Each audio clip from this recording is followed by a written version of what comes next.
আসসালামু আলাইকুম, welcome to our channel food and innovation. আজকে আমরা তৈরি করব খাসির মাংসের রেজালা।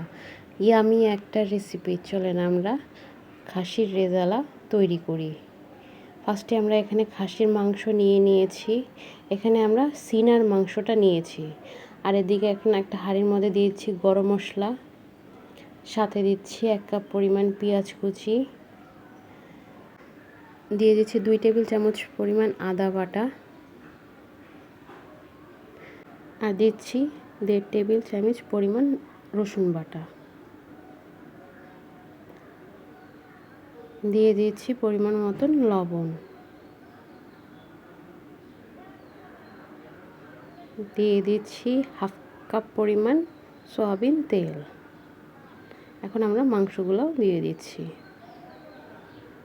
আপনারা অলওয়েজ ট্রাই করবেন খাসির রেজালা তৈরি করতে সিনার মাংসটা নেবেন। এখন সুন্দর মতন আমরা মেখে নিব। আর দিয়ে দিচ্ছি 1 কাপ পরিমাণ টক দই, সুন্দর মতন মেখে নেব।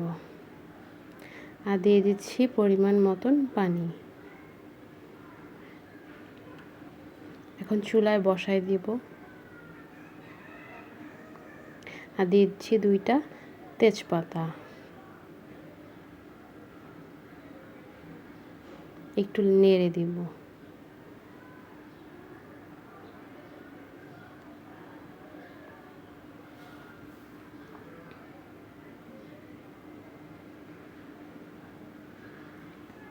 এখন ঢাকনা দিয়ে ঢেকে দিব। 10 মিনিট পরে এসে আবার একটু নেড়ে দিব। বলক চলে আসছে।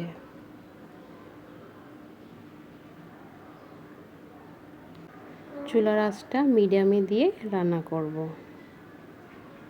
ভালো মতো নেড়ে ছেড়ে দিব। এখন আবার কিছুক্ষণের জন্য ঢাকনা দিয়ে ঢেকে সিদ্ধ করে নেব।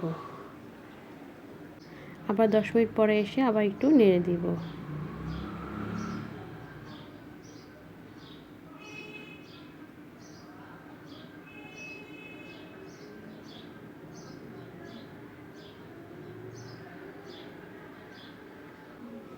এভাবে করে আমরা রান্না করে নেব।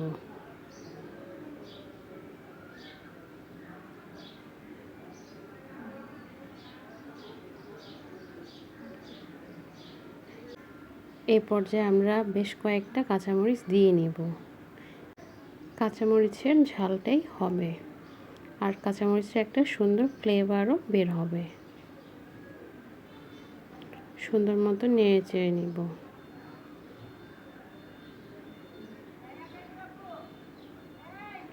আবার ঢাকনা দিয়ে ঢেকে রান্না করে নিব। কিছুক্ষণ পরে এসে আবার একটু নেড়ে দিব।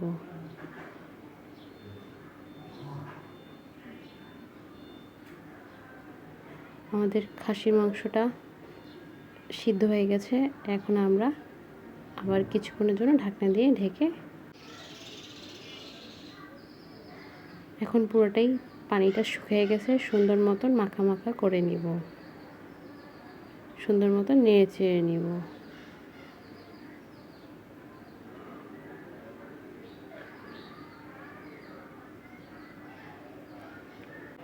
তেলের উপরে চলে আসবে। তৈরি হয়ে গেল আমাদের মজাদার খাসির রেজালা। আপনারা বাসায় অবশ্যই ট্রাই করবেন। কেমন লাগলো আমাকে জানাবেন। আমাদের মজার ইয়ামি সব রেসিপি পেতে আমাদের চ্যানেলটাকে সাবস্ক্রাইব করবেন, আমাদেরকে লাইক করবেন, আমাদেরকে কমেন্টস করবেন। Thank you.